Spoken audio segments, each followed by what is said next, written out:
That's one small step for capitalism, one giant leap for market economies. Hi guys! Vechs here, and welcome to Offworld Trading Company. It's by Stardock. I've played their games before, and they do pretty good. It's in early alpha, it's on Steam, and it's a strategy trading game where you try to, well, basically take over the map, take over the enemy companies, and dominate them economically. The games, the matches you play of it go pretty quick, I think. It's really fun. And actually, one of my favorite things so far is that you can actually, when you go to a single-player quick play match, you can actually just observe AIs fighting each other, which is a great, as it turns out, teaching tool to learn how to play the game. You can kind of sit back and watch the AI slug it out and learn how to play. So let's go to let's learn how to play together. I already know how to play, but I'm going to teach you guys. Let's go to the tutorial, and we'll do the tutorial of winning as expansive. And I'll try my best to quickly and concisely explain gameplay mechanics. Alright. Yep. Okay. So basically, the lore is that you're a company, you've been granted claims to some land on Mars by the United Nations, and there's other companies out there, and you need to exploit resources, make money, and have at it. Alright, so when you start out, you get exploration credits. A geothermal vent. That will be useful. Yeah, okay, we found a geothermal vent. Okay, let's turn that down just a little bit. Alright. So let's try exploring. Levels of water found. Click around, and you get the little exploration credits up there. That's how many times you can click it. Medium levels of aluminum found. Low levels of carbon found. And we find resources. High levels of aluminum found. Now, I'm not going to spend too much time exploring. I want to get on the planet and get an HQ established. Alright.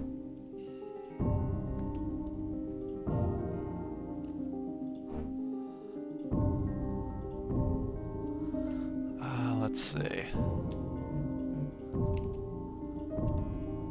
going to quickly just use up the remaining exploration credits. Bloop! Bloop! High levels of carbon found. Ooh, nice. Alright, let's go. Alright, so we can place our headquarters now somewhere on the planet, and when you place them over resources, you basically you destroy the deposit, but you do get the resources added to your stockpile, which there's definitely some strategy in that, because you kind of got to choose. Like, for example, alright, so this here is aluminum, the little gray boxes with a blue border. That's aluminum deposits, and the 3 stacks is a heavy deposit, and the 2 stack is a medium, and then the 1 stack is a low. So if I put my headquarters down, like right here, I could get 192 aluminum added right to my stockpile from the start of the match. But that means you're not going to be able to place a mine there.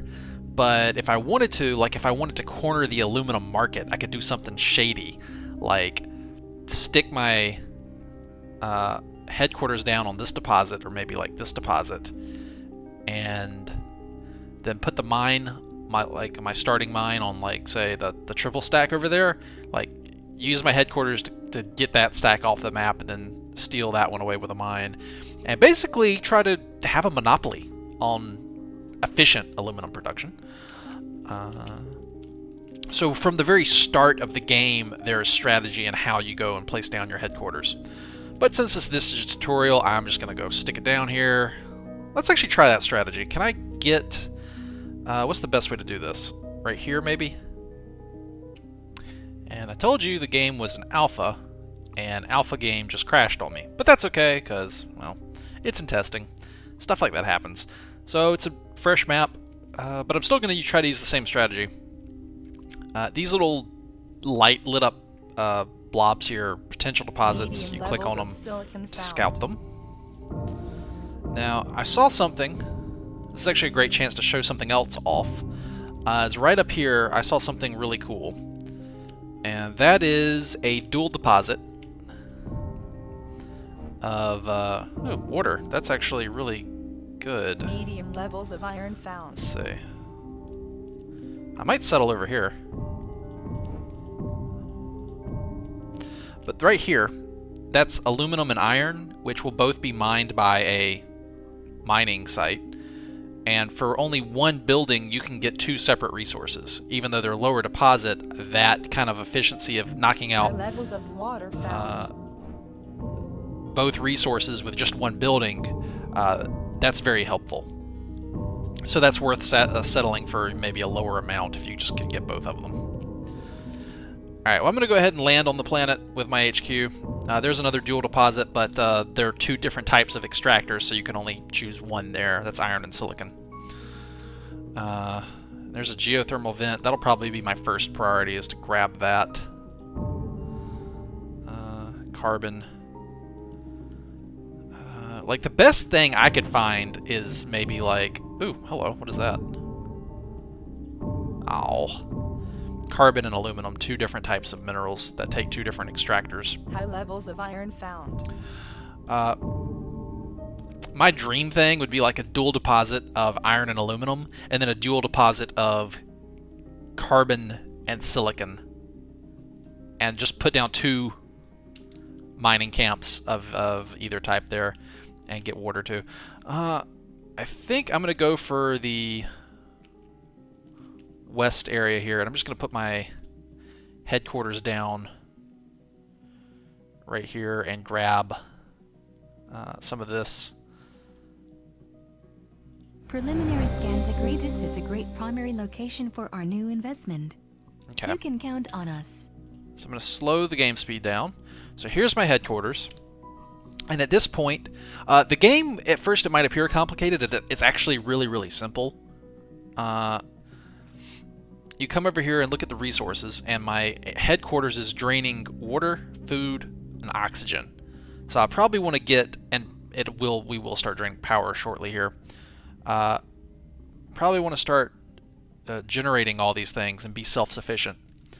So let's take a look at some of these buildings. A water pump. That requires a water deposit, mines water, and the requirements to build it are 10 steel and 2 aluminum, and I do have some starting reserves, so I'm going to go ahead and just grab that water pump right there. Is there a better version anywhere? There's high levels of water over here, but it's farther away from my base, so I think I might just settle for this one since it's close. I'm just going to grab it.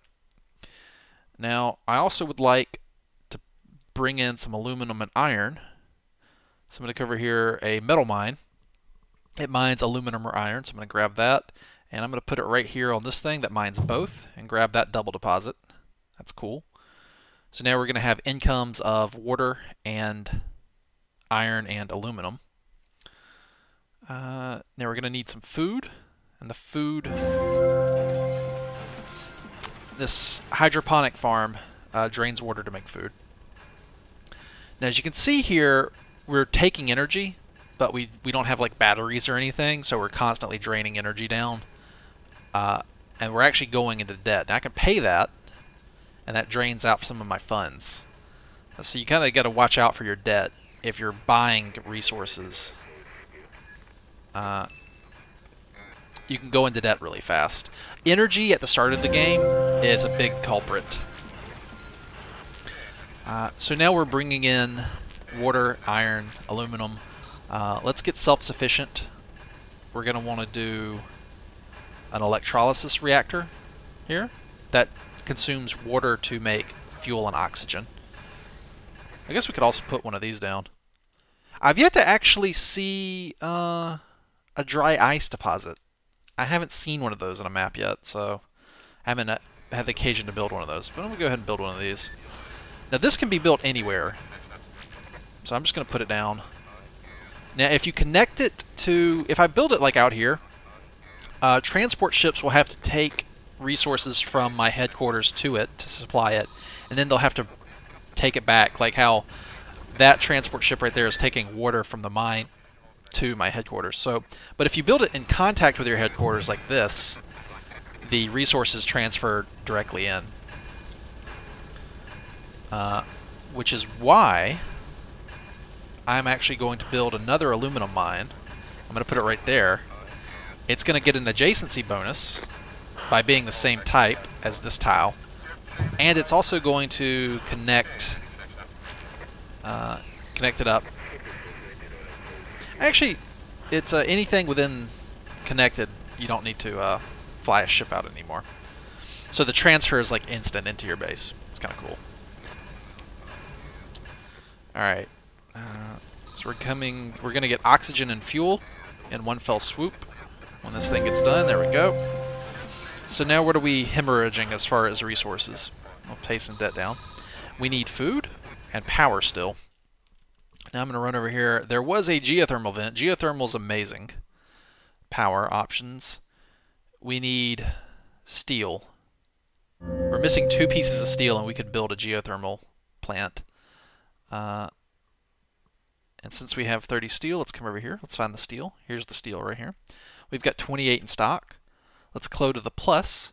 That says buy 10 steel for $510. I'm going to hold down control to buy one at a time, because steel's kind of pricey.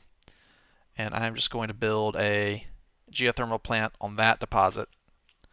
Are there more? Yeah, there's some down here. What is this? That's iron. It doesn't really matter where you put a geothermal. I'll stick that down there. So that will supply plenty of power to our colony. And while that gets built, I'm going to go ahead and accelerate time and let that get built. So there it goes. It's getting built. And that should start producing excess electricity. And excess electricity is automatically sold off, and it will be sold off for $34 per unit. I'm not sure what the unit is. But that'll actually start making me money. And instead of going into debt, yeah, there it goes, see? So we're actually producing about $69 per second here. See that? So getting an electricity surplus as early as you can is very useful. If you hemorrhage too many resources and have to buy them from the market, like I've got 4 units of food left and we're using up about 0.16 units per second. That's about, what, 20 seconds worth of food left. I'll start buying food from the market, and that'll put me into debt, just like I was buying power from the market. So up here, you can see the claims. You only have a certain number of claims. You can't keep building buildings. You're limited on it. So I've got 1 claim left. So for the last claim that I have, I'm going to build a hydroponic farm which consumes water and produces food for me. And to do that, we're going to need some more steel and glass. So I'm going to buy 2 units of steel, and we've already got the glass. And I'm just going to put this down. Put it down anywhere, honestly. I'm going to put it down right here, I think. Now, it's going to be on top of this aluminum deposit, but that doesn't matter. I would never build a mine on something like just one thing like that. So now we have power, water, food, oxygen, fuel, aluminum, and iron all coming in. And if I had not...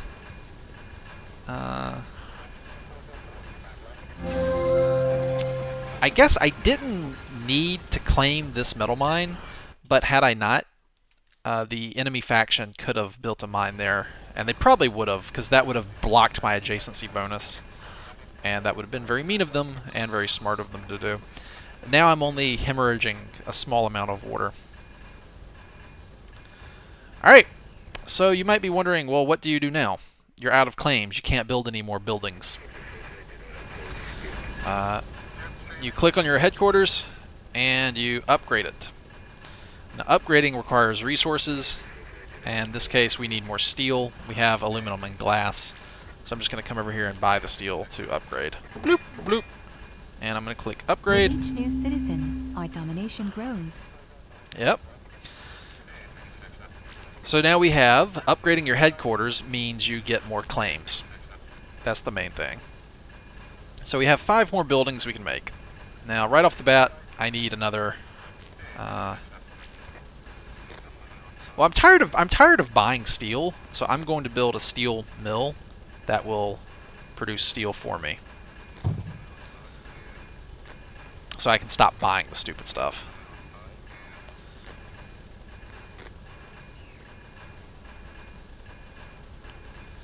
And I'd also like a silicon mine, but that takes steel, so I need to wait for my steel to get done. So let's turn up the game speed. There we go.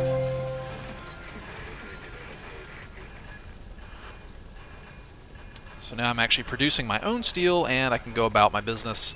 Let's make a water pump. And before the enemies get here, let's go take that wonderful giant water deposit there. It's a very resource-rich map. So that'll get done, and we'll be generating surpluses of all resources at that point. Yep, there we go. Now I just want some silicon, so let's go find a nice silicon deposit to take. It looks like the best one to take might be around... meh. Whoa, hello. Hello, double deposit. It's very tempting to. That's very tempting to take. But I've already got. I think I've already got plenty of iron and aluminum. I feel like I should take it just to deny the computer to have it.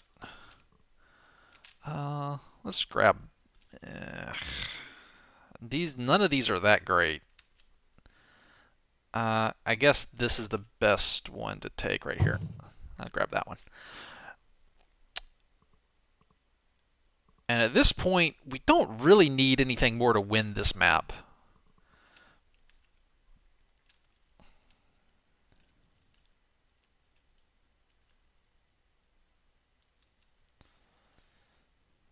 Got a nice elemental quarry. So there's an elemental quarry and then a metal quarry. Yeah, it's a metal mine and the elemental quarry. The elemental quarry is carbon or silicon. And then the mine is aluminum. I'm just gonna take this. I'm just gonna be a kind of a mean person and just grab that. Be a little hog. And I've got one claim left to build something else at some point. Now with all these resources coming in, I should be free to upgrade my HQ as soon as I get some glass. I need glass. Well, we can build a glass furnace, which consumes oxygen and silicon to make glass. And we'll just put that right here. There we go.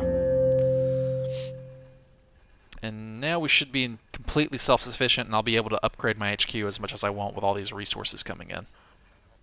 I think... no, I'm hemorrhaging oxygen at like the tiniest little amount here. That's okay. Alright, we can upgrade the HQ. Now there's some specialty buildings here that are a little different than the other resources. And I seem to be hemorrhaging... Am I hemorrhaging fuel? But anyway, the specialty labs here, each one does its own little thing. The pleasure dome just generates money. The patent lab basically gives you upgrades. They're actually really good. The patent lab's a very powerful building. Yeah.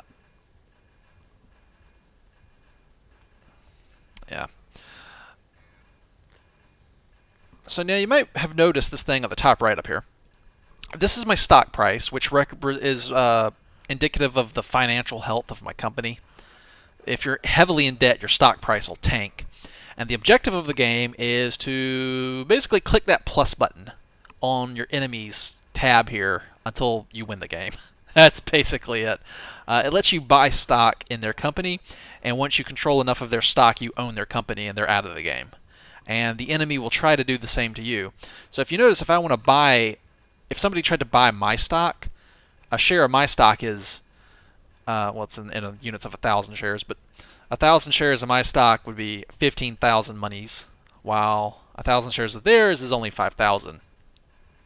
So my company is 3 times harder to take over than theirs. Let's upgrade that HQ. With Bloop. each new Expansive citizen, colony our founded. domination grows. Now, because this is a tutorial, they gave me plenty of time, and the enemy AI doesn't start to even do anything until you hit a level 3 headquarters. Expansive colony expanded. But of course, they're now Your stock actually is being bought. in the game. Look at them go! Look at them go! So they're already going out there. There's their headquarters right here. And they've already gone out and they're starting to put down their resource buildings, and Your stock is being bought. they're actually buying my stock. Wow, that's kind of funny. Can I buy stock in my own company? Oh, yeah, I can. I think that acts as a protection. So I think I can win the game at this point. Just go ahead and knock them out. I'm going to come over here and hold down Shift, and I'm going to start selling tons of aluminum, and I'm just going to crash the market on it. And I'm going to do the same with iron, and what else am I producing in excess? Food and water. And doing this, and steel as well. And let's do it with the other monies too. So I have tons of money because I just sold off a bunch of resources I had mined up. And I'm just going to start buying their stock. Wrecked, wrecked, wrecked, wrecked, wrecked. Get wrecked. Wrecked, wrecked. Boom. So they basically let you win that, since it's a tutorial level, by giving you such a huge head start. A real game, we would be fighting neck and neck from the very beginning, and it would be much more interesting and much more intense. So those are the very basics of Offworld Trading Company. I'm going to call it OTC from now on. Let me know what you think of the game. It's on Steam if you're interested in it, and I'll see you guys next time. Until then, as always, buy out the competition!